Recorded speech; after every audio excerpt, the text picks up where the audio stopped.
Welcome to the Project Zion podcast. This podcast explores the unique spiritual and theological gifts Community of Christ offers for today's world.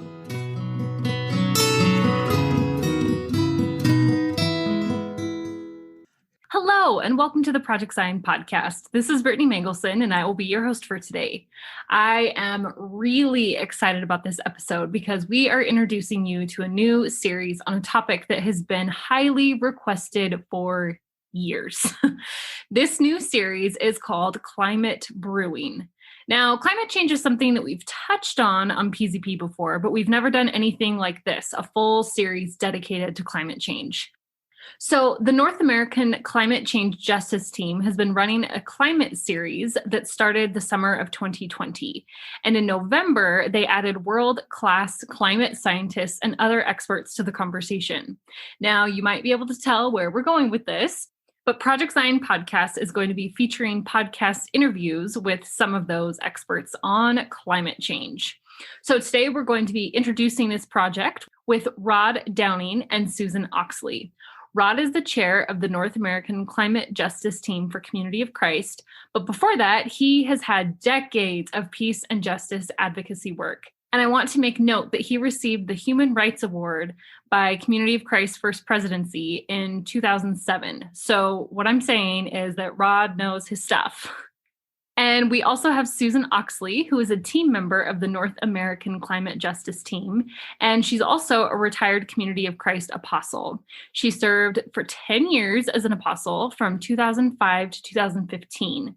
And when I briefly asked Susan about her interest on this topic, she told me that it was actually being an apostle in the field and seeing the impact that climate change was having that sparked her interest in this topic. She saw rising seawaters in the French Polynesia that caused entire islands to be evacuated and people had to permanently relocate. She also saw the forest fires in California and the melting glaciers and ice caps in Canada, and she could not ignore this issue anymore.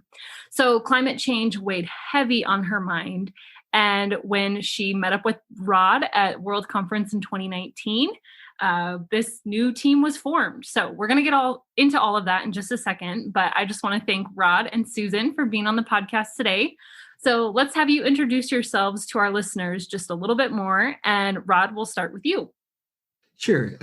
Great to be with you, and thanks for having us. So I'm Rod Downing. I live on the west coast of Canada. Vancouver, BC is the church I go to. I live in the suburbs of Surrey. Being a member all my life, though, almost left the church at one point, but have developed a strong passion for what originally I called Zion, and we now call it a variety of terms, peaceable kingdom and such. It's sort of one of those fire in your bones types of experiences that even though I'm a bit of an old barnacle now, that fire is still as fierce as it ever was. So that's a bit of a background for me. Hi, I'm Susan Oxley, and I live in West Seattle, Washington. And I attend the Renton Congregation of Community of Christ, which, right now only meets occasionally, mostly online. And I'm also an evangelist. I have been a member of Community of Christ all of my life and have been on quite a journey of spiritual growth and theological development through those years. And was privileged then to be able to serve the church in full-time appointment. So I'm retired now, of course, from appointment. I homeschool my 3 grandkids, actually 2 of my grandkids of the 3. And then I have a 17-year-old granddaughter who is graduating from high school and has been accepted into Bryn Mawr. So we're quite pleased with her academic career and the future that she has. Excellent. Thank you. Thank you. Thank you. Like I said, I'm so excited about this conversation that we're going to have. And I know that our listeners will be too, because like I mentioned, this is a highly requested topic. So I know that there will be a lot of excitement generated around this new series. So speaking of this project, let's talk a little bit about it. I'm curious about your organization, about this team, and who's sponsoring it, what we can expect, all of the nitty-gritty details of what this new series is going to entail. Sure. The actual team had its genesis in the 2019 World Conference. And I want to clarify, there's always been the Earth Stewardship Committee. That's a standing committee of the World Church, and it's doing marvelous things, and we're in sync with it. And they're going to be bringing out some really skookum resources. What happened in 2019, actually, it starts in 2018. You have to know, first of all, about the IPCC. That's the UN's intergovernmental panel on climate change. You know, when the media talks about, these thousands of climate scientists say this or that, that's the body they're talking about, is the IPCC. So they meet regularly. They have reports every 5 or so years. But on October the 8th, 2018, they published, surprising everybody, they published a special report saying, our previous predictions were too generous. This is a more dire situation than even we thought it had been. And at that point, they were, 97% sure that this was a human-induced, and if we didn't get drop our temperatures 2 degrees by 2050, we'd be in big trouble. I'll skip the details. But they recognized even that was too optimistic. And so they decided to put out this special report on October the 8th.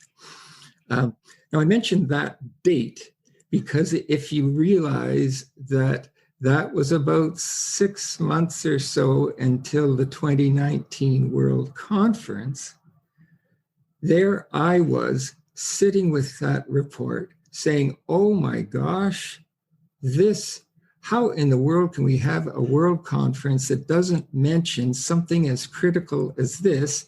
And yet it's too late. It needs a year for submissions, the cutoff date had been June of 2018. And I've worked on one of the standing committees before, and I know even Earth Stewardship Committee wouldn't have been able to react to this more dire clarion call from the IPCC. So what I did, being a high priest, and I was going to go to World Conference, is I decided what I would do is draft a resolution for the high priest quorum, take it to them, and this resolution would be one directed to the First Presidency, basically to investigate the significance of that October 8th IPCC report that they gave. So you got to the World Conference 2019. That's what happened in the High Priest Quorum. The High Priest, they voted on it, yes, and it went to the First Presidency. And I should say, I wanted to go to the First Presidency because I didn't want it to go to the floor yet. I mean, I'm very strong on, democracy and our theocratic democratic system. But I like a smooth transition and dialogue, and the conference hadn't been prepared for that. So I thought, well, this will set it up for next time. In doing that at conference, then, what happened was sort of a spontaneous emerging of a bunch of people who were also really concerned for a variety of reasons. And Susan, of course, with her apostolic field and concern, was one of them. And there were a few others. And it just gelled. I basically had decided, well, while we wait for the first presidency, let's see if I can get a committee going while I'm here at World Conference. And lo and behold, there were people just kind of chomping at the bit to do something.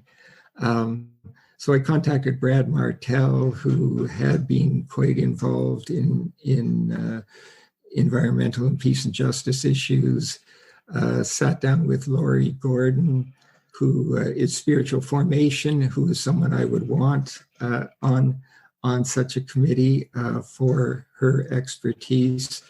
And then there was Susan, who I had previously known, and Joan Thompson from Canada East, who's on the Standing High Council. So we basically formed this core committee of the people that I mentioned, along with eventually Dean and Susie White.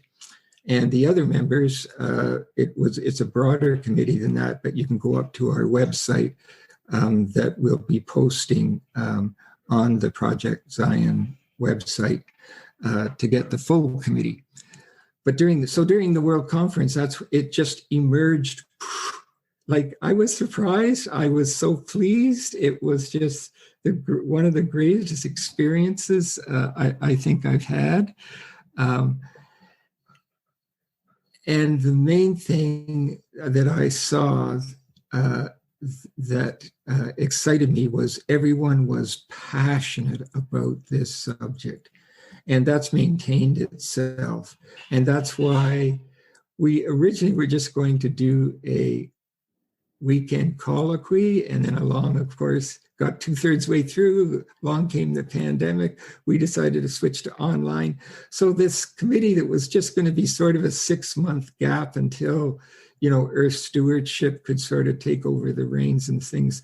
This thing then went online, and you just got the introduction from Brittany about what we've been doing since the summer. We've been having these monthly sessions, and now we've got these kind of world-class climate scientists and other people coming in. So just things happen. It was amazing, fantastic, and very encouraging, and got a lot of good feedback from people saying, oh, so grateful to see the church, again, Earth Stewardship had done some great stuff, and at the 2019 conference had this really good manual and things like that. But just to see even more action now was something I think a lot of people were looking for. So at the time that we got together there at World Conference, kind of gathered around Rod as the touchstone, and began talking about meeting virtually because we were scattered all over the United States and Canada at that point. And at the time that we began meeting and talking about, let's talk about our concerns, talk about what we want to do. Is there something that we can offer the church? And we thought in terms of raising awareness and possibly providing some educational resources. And then up came this idea of the colloquy, which, as Rod said, was transformed into an online series of webinars, conversations and then webinars. So as this developed, it just sort of emerged out of our concerns for climate justice. we began to find our place in the team and offer our skills and abilities in various ways to make all of that happen. And it was, I think, very much a movement of the Spirit that brought us together to share the specific expertise and abilities that we had on the team to make it actually work. And I personally was surprised to find how easily we all worked together, how we blended our skills and began to organize and function to make all of this happen. So it really was Spirit blessed, and has been a blessing to all of us as we've got to know each other and share together, not just about climate, but also about our own concerns and lives and where we were going as the pandemic hit and we were concerned about relatives. It's been a blessing, a real blessing. I have to say that this detail of how this team came together is something that I'm just finding out for the first time. And I am so impressed. I work with a lot of seekers, with a lot of new members in Community of Christ, and trying to get folks to understand that in Community of Christ, we want you to go after the mission, the ministry that you feel called to do. It's a little bit backwards from other denominations or other organizations where you kind of wait around to be told what to do, or, there's a bunch of red tape and there's a bunch of issues that you have to work through.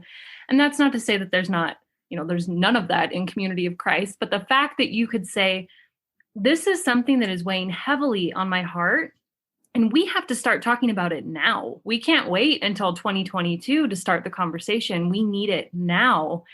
And you got a group together and you brought your own personal skills and giftedness and interests to the conversation. And then you're creating things, right? You're creating resources and having this conversation. Yes, Susan? And so at the beginning, we did not have a sponsor. We were just a bunch of church members that were meeting. Yeah. And when we started actually wanting to do a colloquy, first face-to-face, we thought, whoops, we don't have authority to do this. So we very quickly, since I live in the Greater Pacific Northwest Mission Center, and so did Susie and Dean White, and Rod's just north of us, I went to the Mission Center leadership in my own Mission Center and said, here's what's happened. Here's who we are. This is what we'd like to do. Can you take us under your wing as a ministry of the Greater Pacific Northwest Mission Center? And they graciously said, sure. And then I pushed it a little further and said, and can you set us up with a budget line in case we have to have some expenses and raise some money, and all that? Sure. So we got official permission. Talked to the apostle, even wrote to Steve Veazey, and got wonderful, wonderful leadership support all up and down the line. I love hearing this. Again, this is how Community of Christ works best, right? This is liberating giftedness and seeing a need in the world, seeing a need of peace and justice, and then just going after it and diving in and using God's Spirit and God's boundless love to just drive that. I absolutely love this. It really is getting me going. This is great. I'm excited.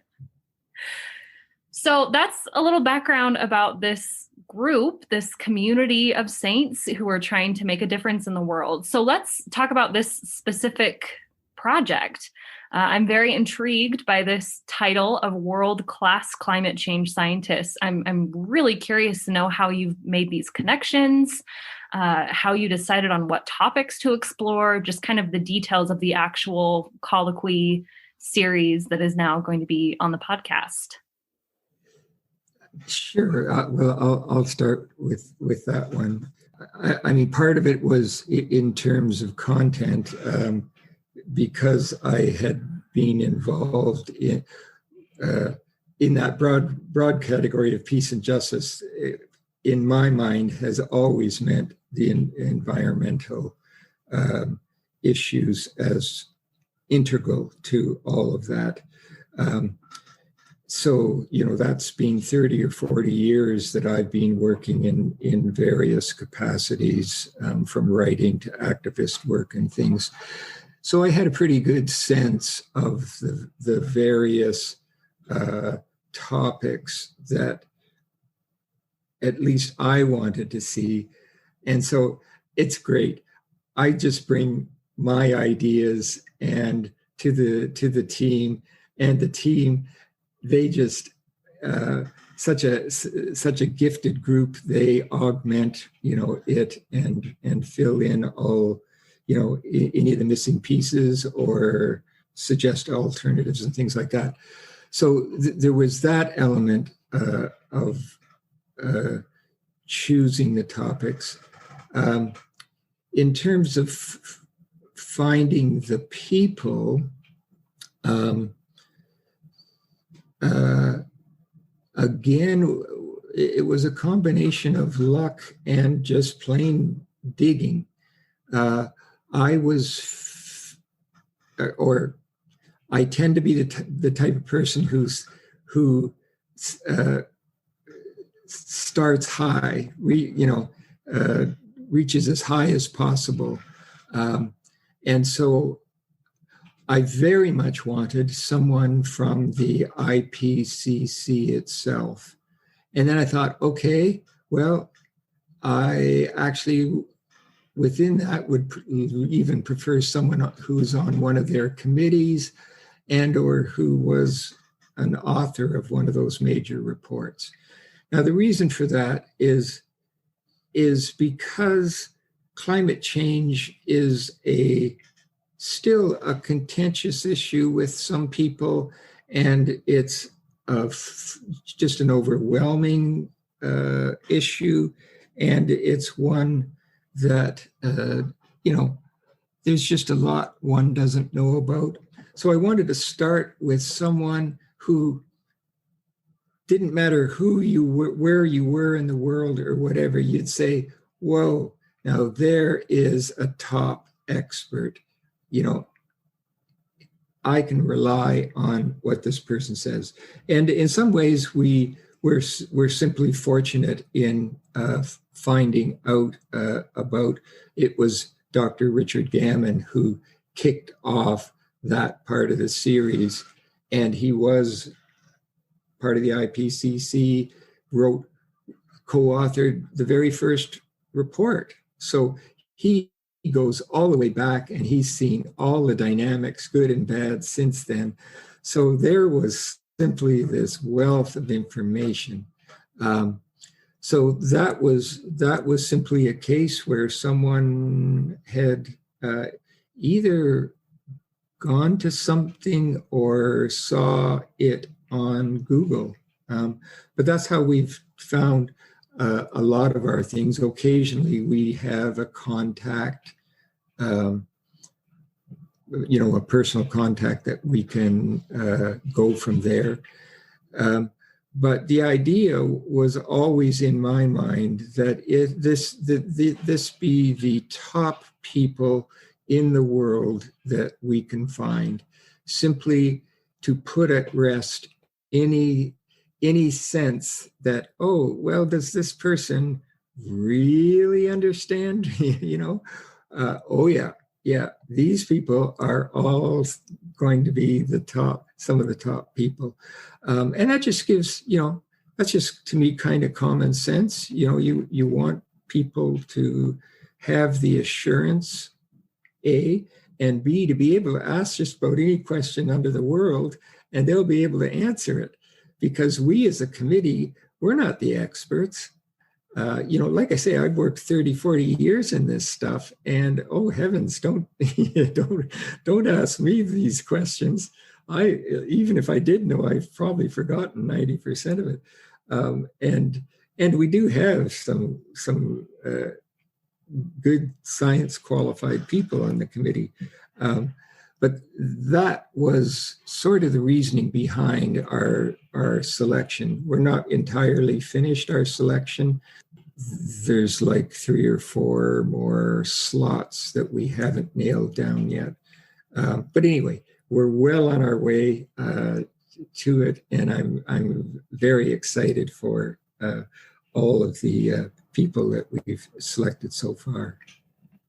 I don't know if you want to add something to that, Susan. it's been, again, it's been a journey, connecting with the people, finding folks that were not only passionate and expert in their field, but also willing to donate their time and their energy to the committee, because we did not have funding to pay high stipends. And even if we had the money, there are legal ramifications for giving stipends and, all of that kind of thing. So we ask our experts to donate their time, and they have been willing and eager to do that because they too are passionate and they want the word out. They want to reach as many people as possible so that we can build a network, a community of people interested, concerned, and willing to make adjustments and act for climate justice. Again, I'm just so energized by this, because not only did a little group of folks get together to have this conversation, but you were able to get world-class top scientists. I think that sometimes in the ministries that I've been involved with, I don't want to aim too high because I don't want to be disappointed, but why not? Why not contact the top climate change scientists in the world? You never know. Maybe they'll come on your colloquy. I'm just so impressed at the drive and the stamina and the ability that you have had to bring people together on this important topic. And again, politics aside or money aside, all the things that that can divide us or get in the way of these important conversations, it seems like you have really carved a way to bring people together without those divisions, and just being able to actually have a conversation, because this is something that needs to be talked about. So I'm singing your praises. I'm really impressed. This is great. So I'm curious now, what types of topics are you exploring? What can our listeners, when we get these experts on the podcast and when we share the material that you've already created, what can we expect to learn about? What specific topics are you addressing? Sure. When all else fails, go to our website. Everything is there. Yes, a shout out to Emily Rose on our committee. She put together a wonderful site for us. We wanted to start with the basic science, and that's why we got Richard Gammon. We've already had him, and so his talks are already up on the website. You can go watch them anytime you want. And appreciated Susan's comments. Yeah, we didn't want we wanted the best experts, but we also wanted people who were very relatable, who could speak, just not Einsteinian formulas or something, that would leave us dazed. And he was great. He's a really nice guy. But we wanted to start with the basic science. Because that's where it all started, and that's what we've got to keep our eyes on, are all those carbon molecules up in the air. We bring them down, or we bring down the ratio of them and stabilize the climate at a lower level of carbon emissions, or we don't, and we suffer the consequences. It's as simple as that, really. So that's why we wanted to start with the basic science. But there's a lot more to it. And so actually coming up this time, and we may get into this in a moment, our next session is actually bringing in President Council of 12, Ron Harmon, and others, Katie and Zach Harmon, McLaughlin, and such, to talk about the faith implications. So it isn't, in other words, it isn't just all science. It is also discussions about, okay, what does this mean, and how does our faith and such bolster or augment or help support this, or how ought we to change perhaps as well? So there is that element to it. But for the most part, yes, it's science and other experts. So following that, for instance, in March, we bring in someone who spent most of her time in Africa on biodiversity, because that's a critical topic. I mean, just think, if all the pollinators disappeared on the face of the earth, and by the way, bumblebees are down 90%, and most bees are significantly down. Now, this isn't all just because of climate change, but climate change plays a role in all of that. Remove that, and what happens? We're this interconnected network of life, and biodiversity really brings that home, and that's very critical to understand in climate change. As well, we have, for instance, the consequences, humanitarian consequences, such as Susan mentioned, in some of her field areas, the waters are rising and the low islands are being flooded, and they've had to move. In other areas, there's glaciers melting. And just a couple of days ago, one of the glaciers in the Himalayas caused that flood and killed a number of lives. Glaciers are also, because they're melting, eventually going to dry up, and some of those rivers that people depend on, So we wanted to look at some of the humanitarian impacts, both in those local areas, and what are they going to do in areas, for instance, where temperatures rise and it becomes constant drought? Well, they're going to migrate. So there's issues of migration as well. And quite separately, issues of, and we're going to deal with this in a separate session, eco-racism and issues such as that, the more social side of things. Economics, politics, of course, are all part of it, part of the problem and part of the solution. This is an enormous problem. We feel, and this has been a bit of a mantra from day one. Susan, you can pipe in if you want to add anything on this, but a bit of a mantra is that, gradual steps aren't going to get us there. We're way past that. We're already too far past the easy route out. Minor steps are great for starting, but they aren't going to do it. We need overwhelming change. And that's why the economics and politics has to come in. It's not just personal change. It's that systemic change that's going to be required. So we're going to bring in people on that. And then at least a final topic, and like I say, there could be others, is basically on human psychology.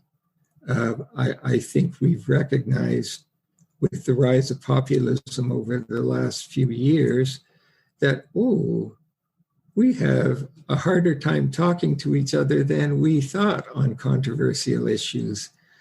The word confirmation bias was never in my vocabulary, but it's pretty mainstream now. So we have all these evolutionary processes, biases, that we aren't even conscious of. So we thought, well, let's bring someone in and get them out in the open. That's, I'm all about dialogue. To me, dialogue is the one and only non-violent, non-coercive way to transform a situation. Now, it's not always going to be possible, but dialogue definitely is going to be enhanced if we understand some of these biases and how they play in. So let's bring someone like that in as well. So that's the range. That hopefully that gives you some idea of the range that we're looking at in terms of this. So one of our goals, besides education and awareness, is also to help people become a little bit more comfortable and make the commitment to act.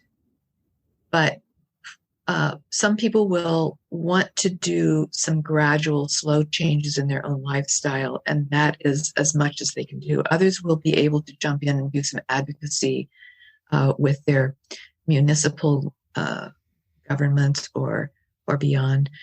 Rod, maybe I could prompt you to share the levels of action that you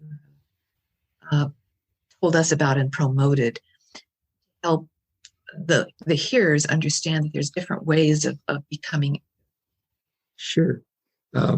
Yeah. And you know, there's nothing new in the world. Anything that I'm going to talk about, it's not like I invented it or anything like this. But one of the helpful, I have a bunch of conceptual resources that or at least that's what I talk about. One of them is what I call the layers of peace. Now that goes back to Gandhi's zones of peace, but was, has been North Americanized, and it's quite simple, and they all should be simple, or someone probably doesn't know it well enough. So the layers of peace, the fundamental layer is always inner peace. Without that essential layer of inner peace, and I've seen this all the time in protests and marches and things that I've been involved in, that there are those people that are grounded, and you can tell that they have this sense of inner peace, dignity, self-respect, appreciation of beauty and love and dignity and things like that. And then those that don't, and they get angry, and they end up doing counterproductive things. So that layer of inner peace is actually quite critical.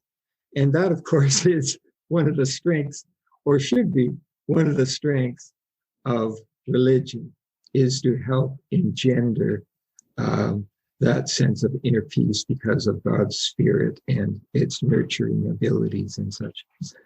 Next level is the interpersonal level. And that too plays into these dynamics, because we got to, even as a team, we've got to talk with each other. And when we're out in the world, we've got to share with each other. So, there are interpersonal skills. And some people are gifted with that, and that's where they should spend some of their focus, whereas others, their focus really should be on the interpersonal.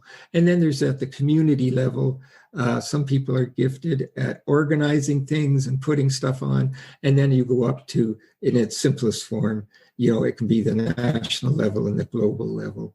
And that's where other people, they are big picture people, and that's where their passion lies. So it's a combination of getting people to recognize where their passion is, and also recognizing the necessity of the other layers and the value of them, and the value in having other people work in, when I'm out on the front lines, I am so thankful for people who are doing pastoral care work. And when I'm doing pastoral care work, I'm so thankful for someone who's out on the front lines, that type of, valuing diversity. I think that's one of our enduring principles. And that's why I find these, again, part of why I'm still in this church, because it's got some really good anchors and really good concepts. And there's an example. So I'm so glad the way that you both articulated what you just shared, because I did not grow up in Community of Christ. And so my experience with faith and religion was very much, this earth is a gift from God, and we don't necessarily have to take a ton of care of it because, Jesus is coming back and it'll all be, made right. And so I did not grow up with this idea that we were supposed to be stewards over the earth and that we were interconnected in salvation here and now. And so, which, to be clear, is very much not my personal theology anymore. But I think that it still is such an idea and a thought that runs through so many Christians' minds. It's like, well, we don't have to worry about that because Jesus is returning. And so we don't need to worry about these things that aren't impacting us today. And that also speaks of privilege, right? Because maybe we don't live on the coast, or our island is not being flooded, and it's really, really easy to just ignore it because it's not in our backyard yet. And so I really appreciate how you tied it into not only the enduring principles, but as an issue of justice and taking care of one another on this planet. And I really do think that in Community of Christ, our focus on the sacredness of creation is so foundational in how so much of our theology interplays with one another and our sense of community, because being a disciple means we take care of each other, and it means we take care of what we have. And we have one planet.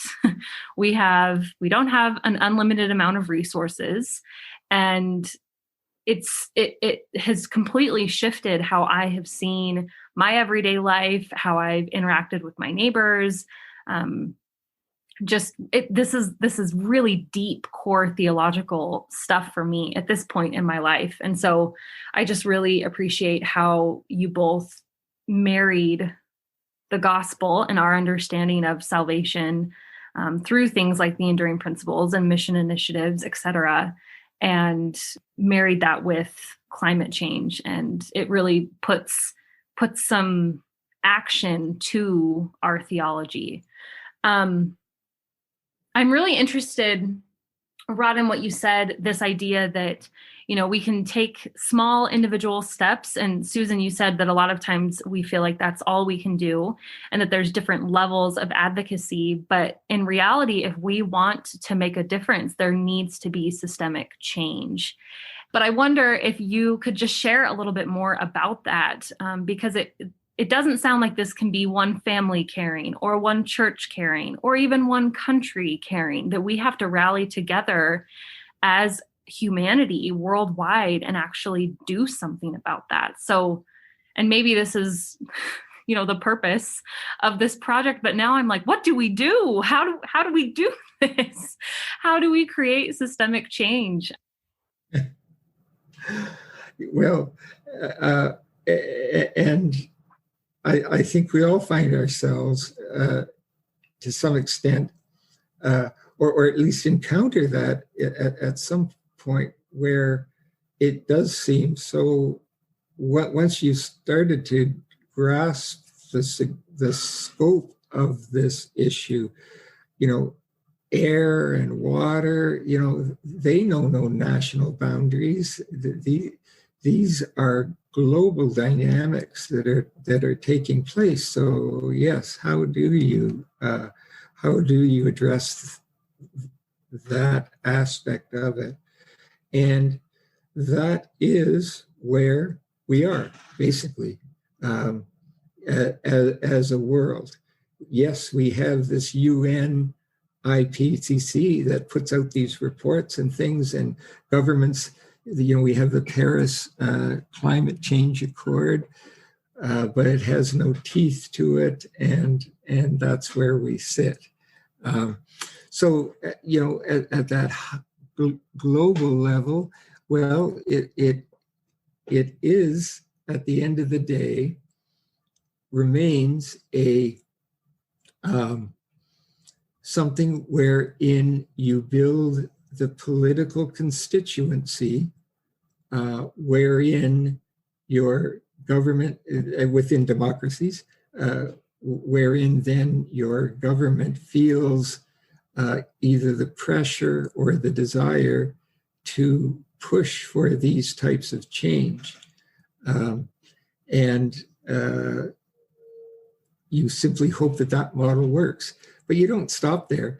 It's been interesting. The environmental movement overall has shifted focus. So it hasn't taken focus off of that global level, but it recognized that that goes at such a slow pace that some of that focus is being shifted onto the city level, because that is so much more agile at adjusting. And when you think of it, where do most people live? That's in the city. Where do most businesses reside? It's in the city. So, wow, there's a lot of things that can be done at the municipal level within the cities around the world. And that's one of the areas where, for instance, even though there could be a bottleneck at those global negotiations, most of the people and most of the industries are sitting elsewhere, and you can affect an awful lot of change just by that. So that's just an example of one of the ways that that really the environmental movement is trying to get around this. But the real goal has to remain addressing these systemic issues. And there are economists, for instance, there's this notion of the cyclical economy. You're going to hear about that more and more, developing a cyclical economy that doesn't just take raw material, use it and throw it away, take raw material, use it and throw away, but rather turns that into a cycle where things get reused and such. So there are, I guess that's the other point I want to make, is we're not alone. There are people all around the world. Some of them have been working for decades, some for years, but there are lots of organizations, and part of our role is simply to join them. And even on our website, we say part of our role is simply to donate to them. The simplest thing, the best thing we can do sometimes is, geez, that sounds so mundane. You got this massive problem and you want me simply to donate? Well, that is one of the things that we can do to the good organizations. That's what's holding them back. So there's a whole variety of ways that these things can be addressed. But you're absolutely right, Brittany. Personal things are essential because they wake us up. And in waking us up, first of all, they have their own impact. But secondly, they help us see with new eyes over time. But there is this other level that absolutely does need addressing as well. Susan, I don't know if you want to add to that.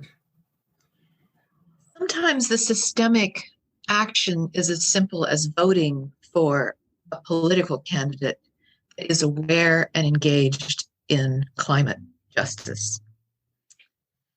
But there's always the personal aspect that comes into anything that we do on a systemic level. We are wanting to write letters, contact our congressman, impact the budget for, making differences in fossil fuel production, things like that. Anything that we do on the systemic level, we have to be also willing and aware that it's going to impact us personally. It means that when the system changes, our lifestyle is going to be impacted. And we have to know that and be prepared for that and be on board with that. Because we can't write a letter to our congressman or elect an official that's going to be behind climate change.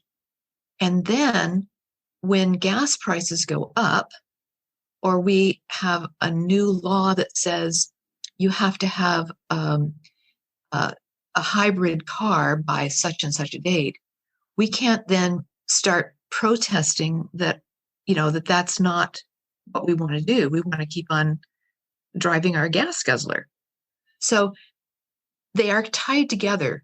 We need to do the activity and the advocacy to get the system to change, but we also have to recognize what it does to us personally in our consumerism lifestyle that has to be depressed. We have too many wants that we're trying to feed, and we have to let go of those wants in order for the system change to really make a difference.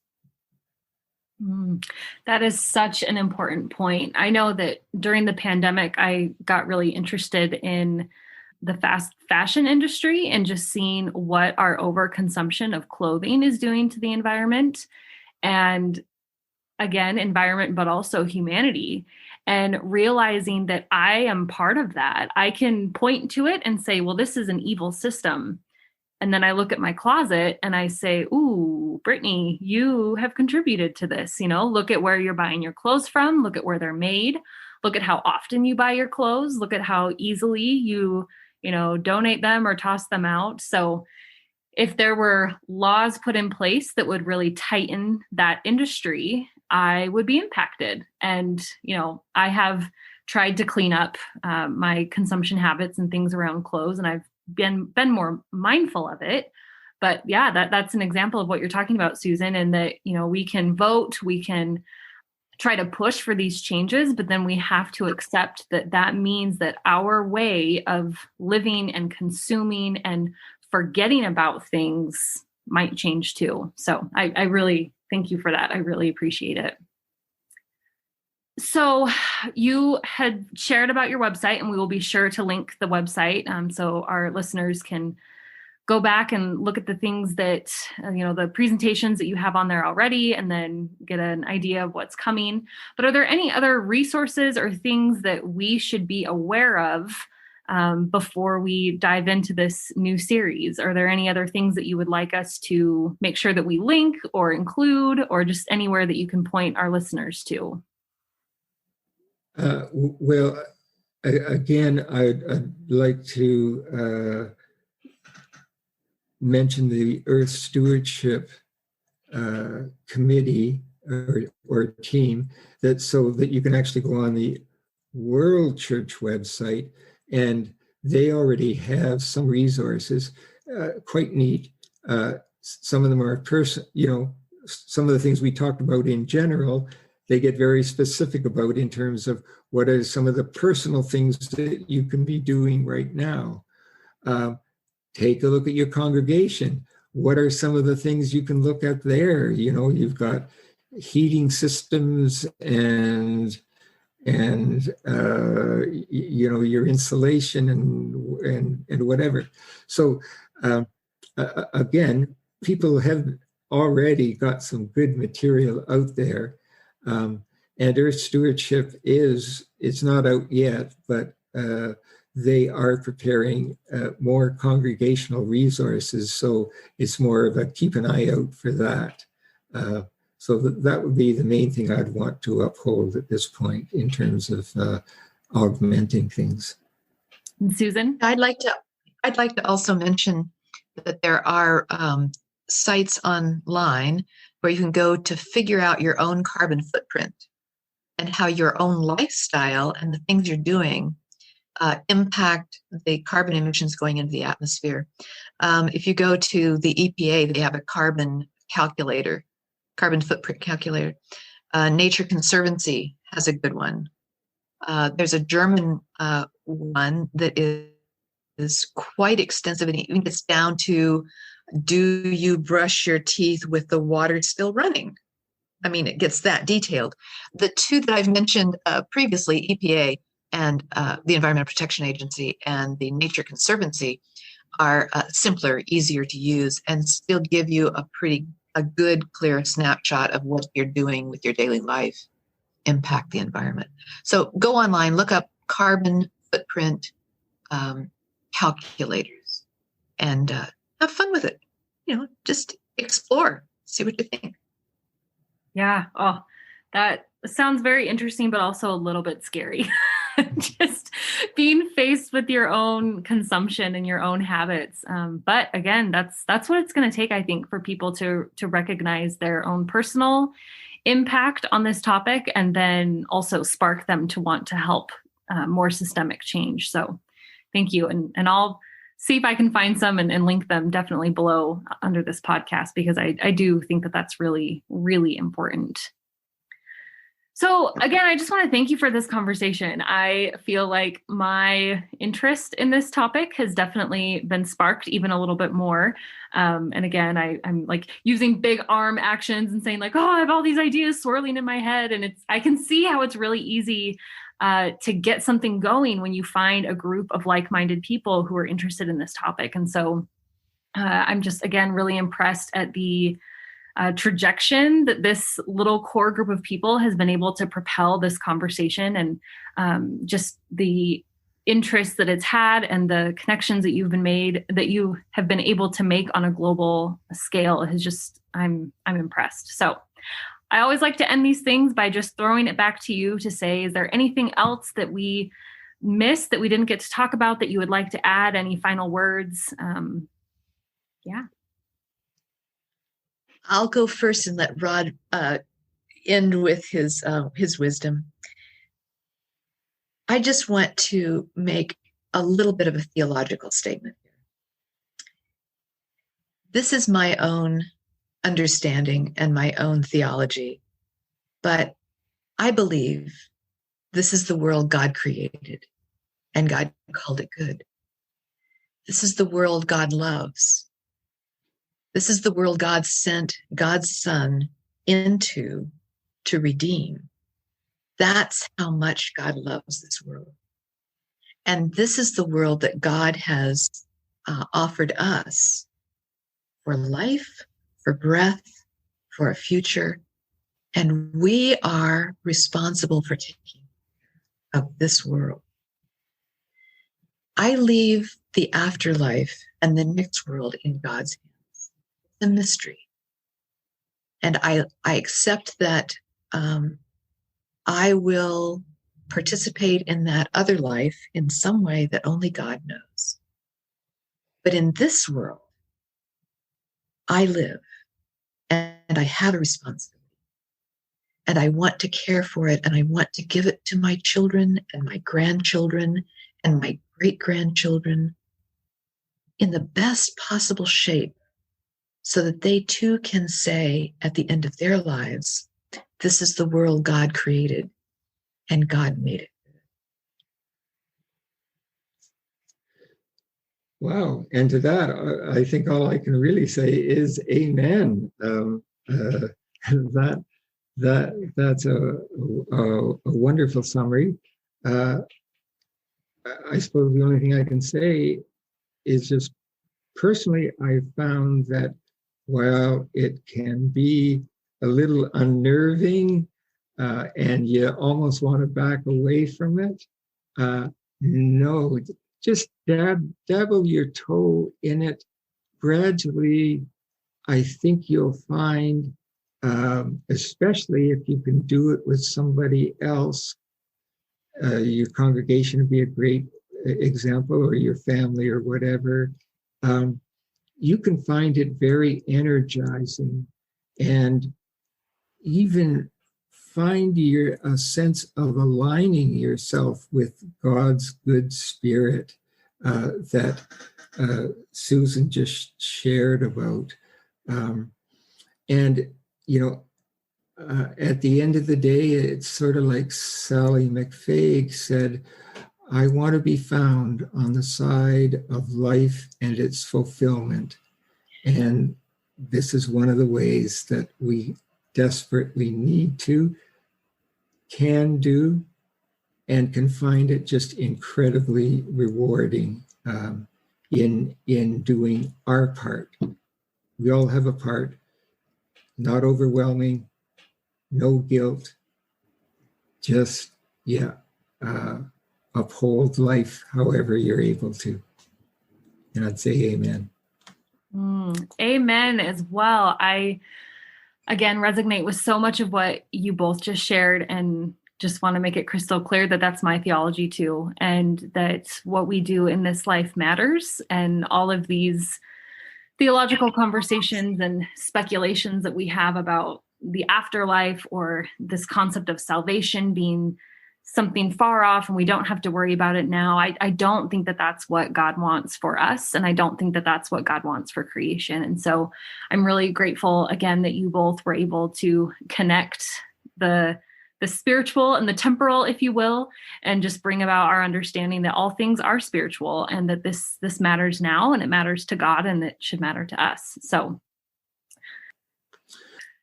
again, I just want to thank you both for sharing with us today. And I want to mention to our listeners that, again, you can go on their website that we'll be sure to link in the show notes below.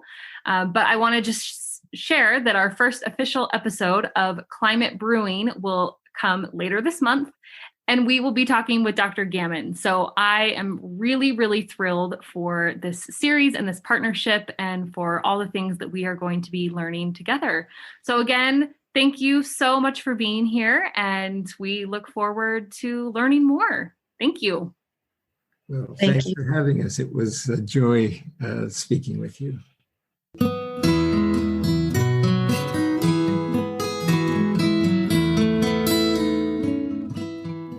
Thanks for listening to Project Zion Podcast. Subscribe to our podcast on Apple Podcast, Stitcher, or whatever podcast streaming service you use, and while you are there, give us a 5-star rating. Project Zion Podcast is sponsored by Latter-day Seeker Ministries of Community of Christ.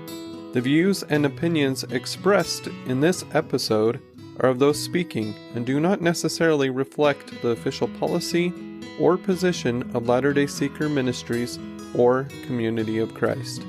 The music has been graciously provided by Dave Hines.